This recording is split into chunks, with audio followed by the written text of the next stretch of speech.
Greetings, everybody, and thanks for coming out to the Champlain College Living Learning Commons. We've got a great panel of speakers this afternoon, and I want to just tell you how this event came to pass.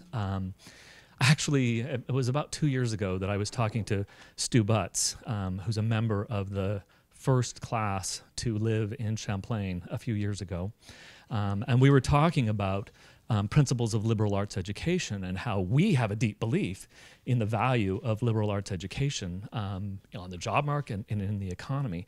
And I joked about doing something titled, "You Can Succeed in Life Despite Your Mere Liberal Arts Education."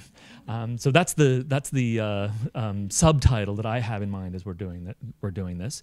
But what we have is 4 panelists coming from very different paths in life and ending up in very different places. And they're going to tell you the story of how their liberal arts education was the thing that led to their success. And maybe you can relate to that yourselves. For me, this is a hugely important topic to me because in the popular media, jokes that end with, "Do you want fries with that?" are standard tags for people with English degrees. And I have 3 English degrees. There's actually, and it's more of a myth than an actuality. The facts are there to show that people with English degrees and history degrees and traditional arts educations do succeed even on today's job market. It's not easy. Not everyone succeeds immediately, but people can and do find their paths. My path went something like this. And in fact, my mom is always my monitor of popular media's opinions. So it was my mom who said to me, Michael, you're so smart. Why are you an English major?" And I said, smart aleck at the time, still. I'm an English major because I'm so smart. I'm smart enough to do what I want to do and where my heart is. And at the time I said, and I don't care if I ever get a job. My path went like this. In truth, I was in denial about being an English major. I was declared as a business major for many, many years just because so many counselors told me, "Don't bother trying to be a teacher. There won't be jobs when you graduate. Don't bother trying to be a writer. There won't be jobs when you graduate. But I see you've got a minor, tiny proclivity toward business. You better be a business major." So I was declared as a business major for many, many years. And it wasn't until one day I got fired from my job selling ladies' shoes. And my retail career was ended. And I had the good luck of that very day a professor inviting me to apply for a scholarship to go and study in Cambridge, England for the summer.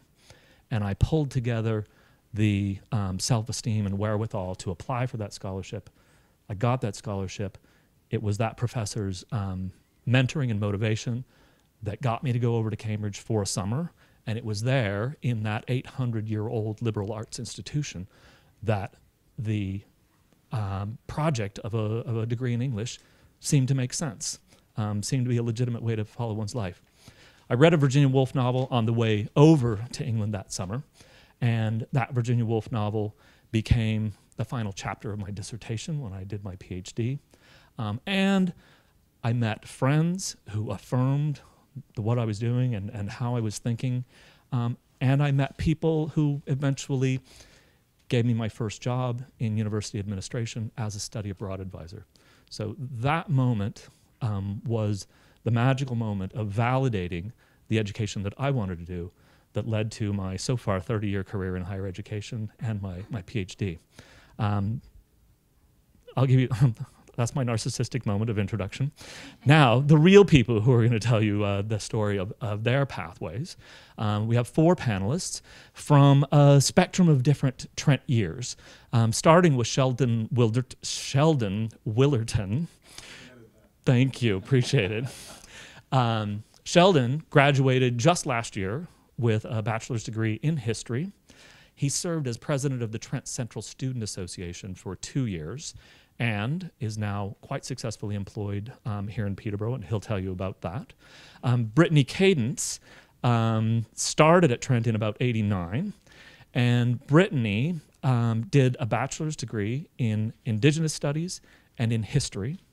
And she'll tell you the story of how that Trent combination of degrees led to her success. She's now the Director of Communications for the Peterborough Public Health Unit.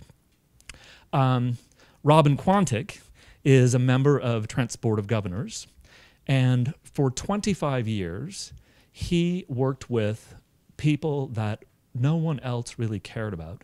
These were people in federal prisons, and he provided support so that they could get education within the prison system. And the people he met with there and the credibility he established has led to some remarkable things in his life, including now working on a PhD in Indigenous Studies here at Trent. Stuart Butts, Stu, will be the fourth speaker today. And Stu, as I mentioned, is a member of the first class here at Champlain.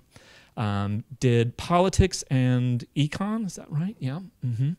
And has had a very interesting career as an entrepreneur and has followed many, many different paths. He's now working on commercialization of nanotechnology. Imagine that, from an arts degree to nanotechnology. And he grows hops to make beer. I will not introduce each speaker. I'll just ask each person to pass the mic to the next. And once again, thanks for coming out, and thanks for joining us for this discussion.